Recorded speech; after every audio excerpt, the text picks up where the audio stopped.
In today's video, we're covering US 50 in California, Nevada, Utah, and Colorado, and we're also going to see that Colorado, of course, has some bad signage.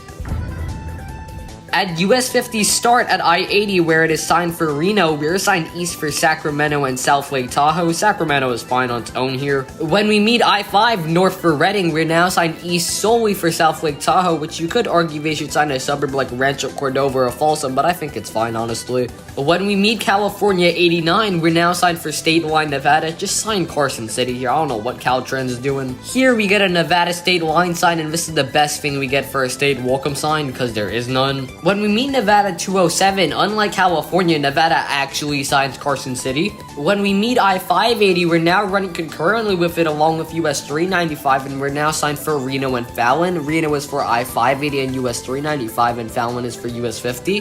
When we leave I-580 and US 395, we're now signed east for Dayton and Fallon. On the mileage sign, we have Dayton in 3 miles, Stagecoach in 16, and Fallon our primary in 53. In Fallon, we meet US 95, and we're now running concurrent with it for Ely and Winnemucca. When US 95 leaves us, we have the exact same control cities as we did earlier. On the mileage side, we have Austin in 104 miles, Eureka in 174, and Ely as our primary in 251. Here we get a Nevada Highway 50, the loneliest road in America sign. In Ely, we meet US 93, and we're now running concurrent with it for Delta and Las Vegas. Delta's for US 50, and Las Vegas is for US 93. US 6 is now joining the mix, and Las Vegas is replaced with Pioche.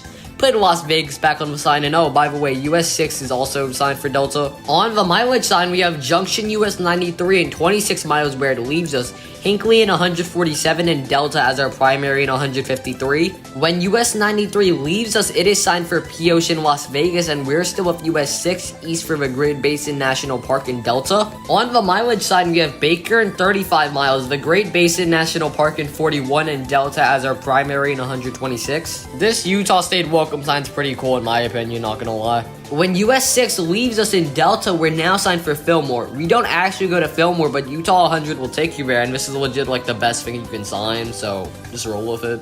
On the mileage sign, we have Oak City in 14 miles, Holden in 28, and Fillmore, as aforementioned, it isn't on US 50, but it's our primary in 37 miles. When we meet Utah 100, we're now signed east for Holden. This place has 438 people, just sign Salt Lake City here. After we pass Holden, we meet I-15, and we're now signed for Scipio in Salt Lake City. Scipio is for US 50 and Salt Lake is for I-15, but I think Salt Lake should be on the side by itself due to its size. On the mileage sign, Scipio was on the top line in 10 miles, Provo is the secondary in 85, and Salt Lake is on the bottom line in 130. When US 50 leaves I-15, we're now signed solely for Scipio. In Scipio, we're now signed for 2 I-70, which we don't need for about 30 miles. Salina and Richfield, we don't go to Richfield, but you get there via numerous state highways that we meet. When we meet Utah's 260, which is one of the highways you take to get to Richfield, we're now signed solely for Salina. In Salina, we now run concurrently with I-70 for Green River. This should say Denver, not Green River. On the mileage side, they at least put Grand Junction on the bottom line at 205 miles, but it still should say Denver. Here we meet US 6 again, west for Price in Salt Lake City, and we're now also running concurrently with it again, along with I-70 still. I feel like this state welcome sign should be a little bit more colorful since it says colorful on it rather than just like a plain brown background on it, but you know, I don't question Colorado's choices. This is where US 6 and 50 leave I-70. However, it's not even mentioned on the exit sign. Only Colorado 139 is. What is CDOT doing here? On the mileage side, Grand Junction is our primary in 16 miles, but it's faster to go back down to I-70, so sign Fruita, then you can sign Grand Junction afterwards. Here we meet I-70 again, signed east for Denver, and we'll still sign for Grand Junction. However, now is a good time to sign it. When US 6 leaves us, we are now signed east for Montrose. This is a bad control city, it should be Pueblo instead.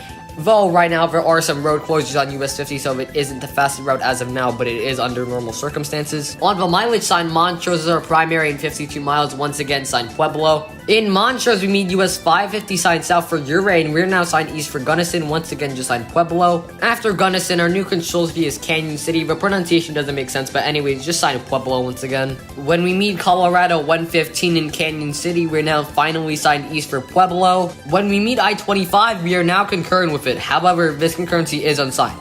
And also, south for Trinidad, that should be Santa Fe or Albuquerque, not Trinidad. When we leave I-25, we're now signed east for La Junta. In La Junta, our new control city is Lamar in 55 miles. Here we meet US 287 signed north for Lyman. That should be Denver. Anyways, we're now concurrent with US 287 southbound for Lamar still. In Lamar, US 287 leaves us, but US 385 joins us and we have no control city. After US 385 leaves us, we are now signed for Syracuse, which is yet again a bad control city, just signed Garden City. And here we are at the Kansas border, so now we're going to turn around and do westbound. In today's video, we're covering more US 50, discussing it in Kansas, Missouri, Illinois, Indiana, and Ohio, and we're also going to see how inconsistent MoDOT is at citing its control cities. Here is where we left off in the US 50 Western video at the Colorado and Kansas border. When we get to Syracuse, which was what we were previously signed for, we meet Kansas 27 and we're now signed east for Lakin and Johnson City. Lakin is for US 50 and 400 and Johnson City is for Kansas 27. When Kansas 27 leaves us, we're now signed east solely for Lakin. Once again, this should just be Garden City here. When we meet Kansas 25 in Lakin, we're now signed east for Garden City, which is what it should have been this entire time. On the mileage sign, Deerfield is our secondary in 8 miles and Garden City is our primary in 24. Here we meet US 83 north for Scott City and southbound is now running concurrently with us, and we also meet business routes 50 and 83, which will take you to downtown Garden City. When we leave US 83, we're now signed east for Dodge City, which is the correct choice here. When US 400 leaves us, we're still signed east for Dodge City. Past Dodge City, we meet US 283 and we're now concurrent with it for Jetmore and Kinsley. Kinsley is for US 50 and Jetmore is for US 283. When US 283 leaves us, we have the exact same control cities as we did earlier. On the mileage sign, Kinsley is on the bottom line in 28 miles, and I also didn't mention this earlier, but this should be Hutchinson as it is 28 times larger than Kinsley is. When US 56 leaves us, it is signed east for Larned and we're signed east for Hutchinson. When we meet US 183, we are still signed east for Hutchinson. On the mileage sign, Hutchinson is on the bottom line in 84 miles. At an interchange with Kansas 61 and Hutchinson, we're now signed east for Newton. Here we meet I-145 signed south for Wichita, and we're now running concurrently with it for Salina and Emporia. Salina is for I-145 and Emporia is for US 50.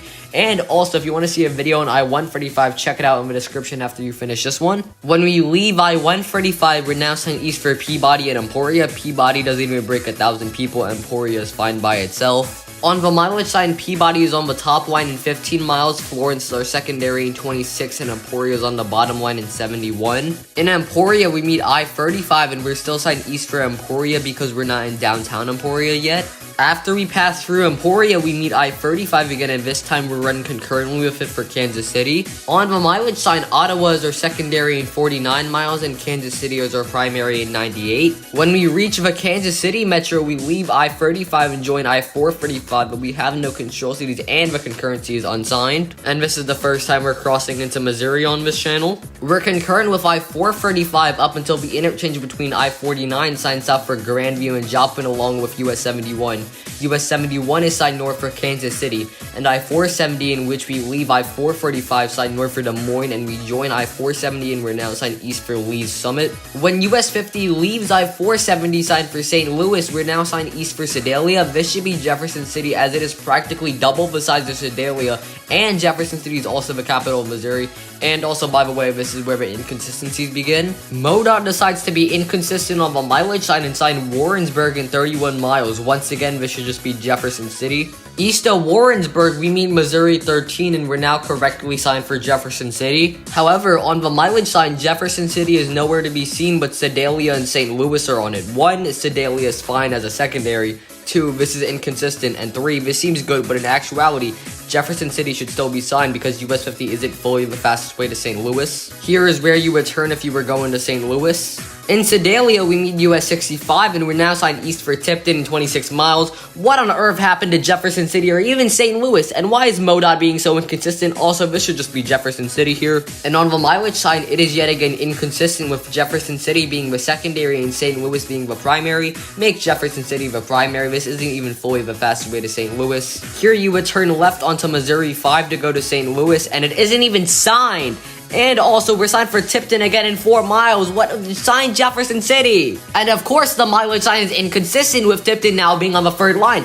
And also, St. Louis is still signed to make Jefferson City the primary already. It's not that hard. In Tipton, Missouri 5 leaves us after running concurrently with us, and we're now signed for California, Missouri. Do you even know how to sign Jefferson City as the primary? It's your capital, for crying out loud. Just sign it. And if you guessed this mileage sign would be inconsistent, you're correct. California is now on the third line, and of course St. Louis is now back on the bottom line. At this point, I shouldn't even need to say anything anymore. And when we finally reach California, we meet Missouri 87, and we're now finally signed for Jefferson City. And on this toppled over mileage sign, which is also inconsistent, Jefferson City is now our secondary again, and St. Louis is our primary. Just wait until a little bit after Jefferson City, then you can sign St. Louis MoDOT. When we get to Jefferson City, we're now signed east for St. Louis, but it's actually faster to take US 54 up to I-70, so that should be Columbia and St. Louis, and we should be signed for Rolla, which is on US 63. When US 63 leaves us, it is signed south for Rolla, and we're now signed east for St. Louis, and now it's fine. On the mileage sign, Union is our secondary in 64 miles, and St. Louis is our primary in 113. We're now running concurrently with I-44, signed east for St. Louis in 42 miles, and also west for St. Clair, that should be Springfield and Tulsa. Here we meet I-270, signed north for Chicago and south for Memphis, and we're still with I-44 for St. Louis. Here US 50 leaves I-44 for US 61 and 67 Lindbergh Boulevard. Here we meet I-55 and nothing on the exit sign has changed. When we meet I-255, we now run concurrently with it for Illinois after US 61 and 67 left us. We're now crossing over the Mississippi River into Illinois. When we meet I-64, we leave I-255 for it, and we're now signed east for Louisville. When US 50 leaves I-64, we're now signed east for Carlisle. On the mileage sign, Trenton is our secondary in 7 miles, and Carlisle is our primary still in 24. Here we meet Illinois 127, and we're now running concurrently with it for Carlisle. In Carlisle, Illinois 127 leaves us, and we're now signed east for Salem. Also, that road that's signed for East St. Louis is the old alignment at US 50. That does not change anything at all. You still gotta sign St. Louis, IDOT. On the mileage sign, Sandoval is our secondary in 14 miles, and Salem is our primary in 24.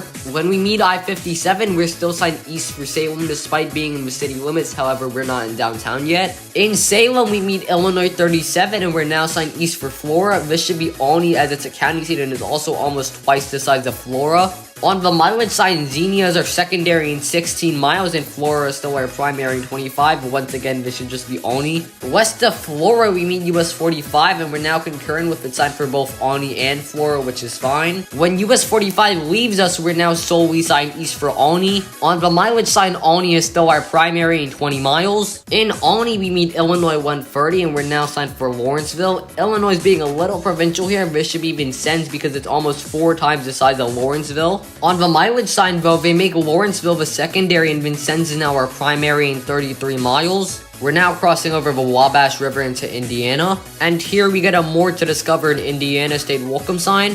In Vincennes, we meet US 41 and 150, and now they're both running concurrently with us, and we're now signed for Evansville and Washington. Evansville is for US 41, and Washington is for US 50 and 150. When US 41 leaves us, we have the same exact control cities as we did earlier. On the mileage sign, Washington is our primary in 18 miles.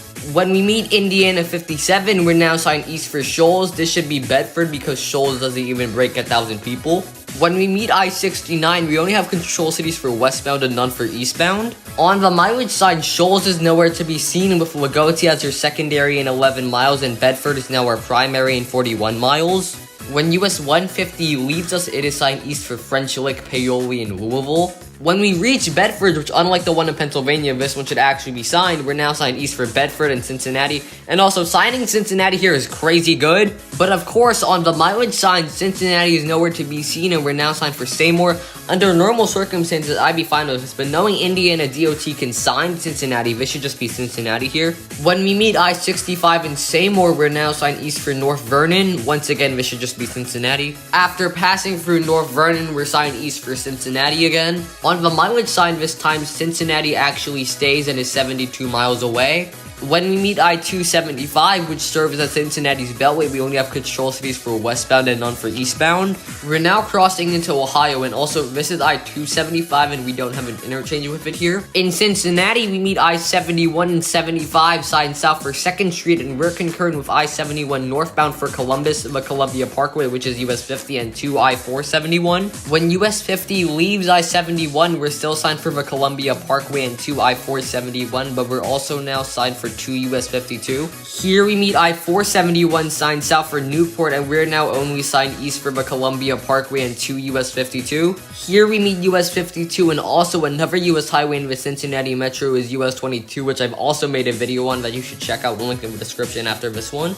After that, we're now signed east for Milford and 7 miles. On the eastern side of the metro, we go under I-275 again. When we meet Ohio 450 past Milford, we're now signed east for Hillsborough and 37 miles. In Hillsborough, we meet Ohio 124, and we're now signed east for Chillicothe and 38 miles. In Chillicothe, we're now running concurrently with US 23 and 35 for Portsmouth. When US 23 leaves us, it is signed south for Portsmouth, and we're still with US 35 for Jackson and Athens. Jackson is for US 35 and Athens is for US 50. When US 35 leaves us, we have the exact same control cities as we did earlier. On the mileage side, MacArthur is our secondary in 26 miles, and Athens is still our primary in 52. In Athens, we meet US 33 signed east for Pomeroy and Richland Avenue. We're now concurrent with US 33 westbound, forming a wrong way concurrency for Columbus and Belpre. Columbus is for US 33 and Belpre is for US 50.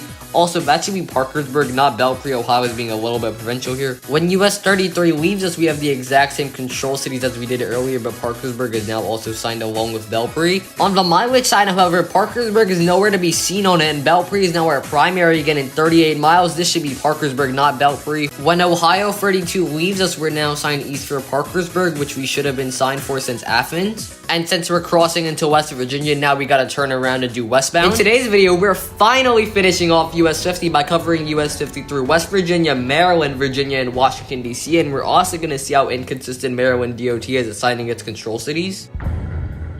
Here is where we left off in the US 50 Midwestern video at the Ohio and West Virginia border. Also, if you haven't seen the US 50 Western or Midwestern videos, you should check those out after you finish this one, the link in the description. When we meet West Virginia 892, we're still signed east for Parkersburg. When we meet I-77, we're now signed east for Clarksburg. On the mileage side, Ellenboro is on the third line in 27 miles, Pennsboro is our secondary in 32, and Clarksburg is our primary in 68. In Clarksburg, we meet US 19, and we're now signed east for Bridgeport.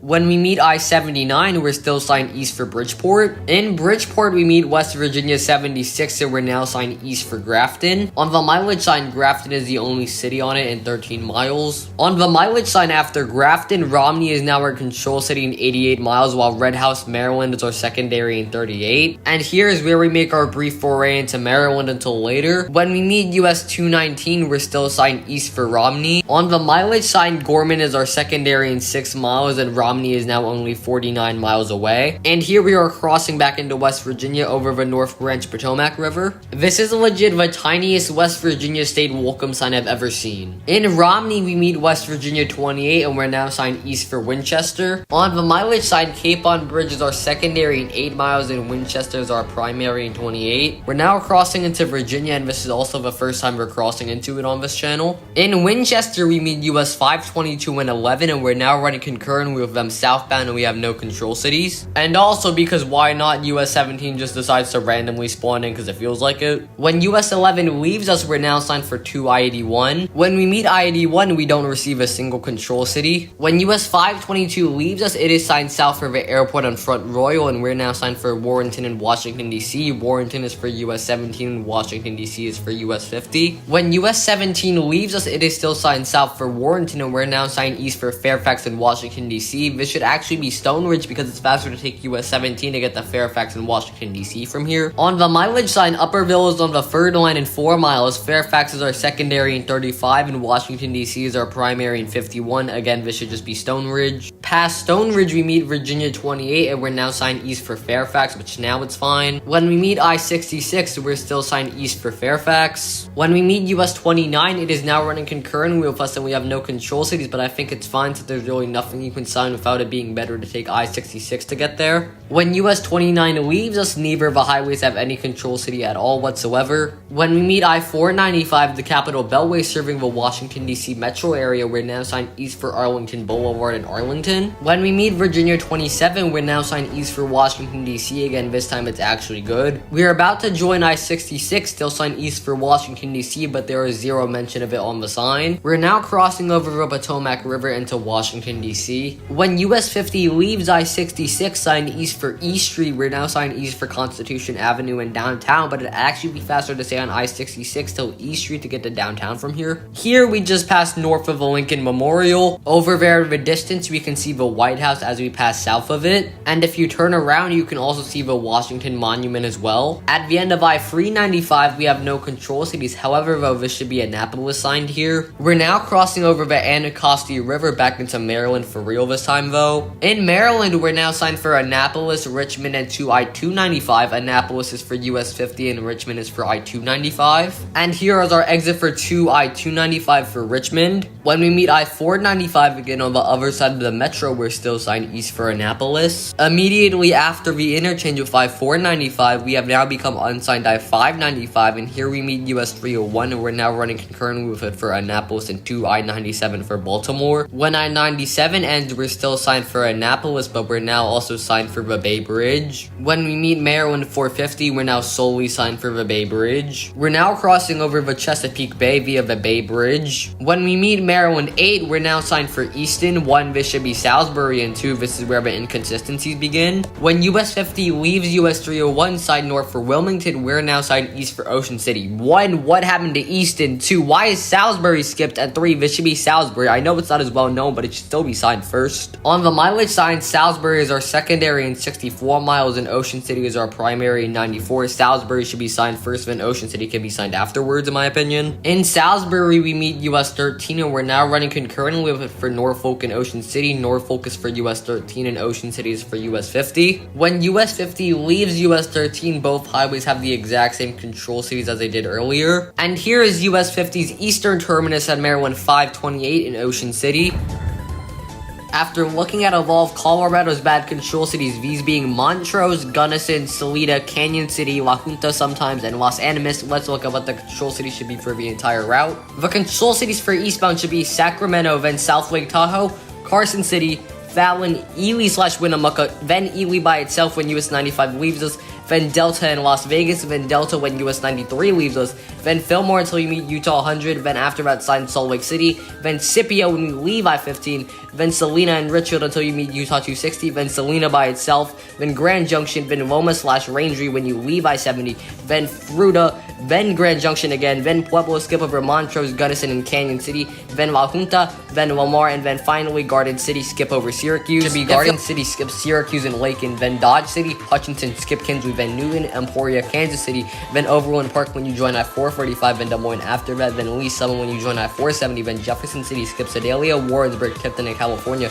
then Rolla, then St. Louis when US 63 leaves us, then Lindbergh Boulevard when you leave I-44, then Illinois when you join I-255, then Louisville when you join I-64, then Salem when you leave I-64, then Olney, skip Florida, then Vincennes, skip Lawrenceville, then Washington, Bedford, Cincinnati, skip Seymour, North Vernon, then Hillsborough, Chillicothe, Athens, and Parkersburg, skip Belpre, Parkersburg, Clarksburg, Bridgeport, Grafton, Romney, Winchester, then Stone Ridge, don't sign Fairfax and Washington, D.C. yet, then Fairfax, Arlington can be signed, but it really just depends where you're going in Arlington, then Washington, D.C., Constitution Avenue, 6th Street, then switch to Annapolis when you turn to New York Avenue, then Bay Bridge, Salisbury, skip Easton, and sign it before Ocean City, and then finally Ocean City. Hope you enjoyed it, even though it was a little scuffed, but anyways, US 50 Western Supercut out next week, and subscribe if you enjoyed it, and also check out my other videos on US highways, interstates, and state highways control cities, and also check out my videos where I look into control cities and see if they are worthy control cities has. Anyways, see you guys next time, bye!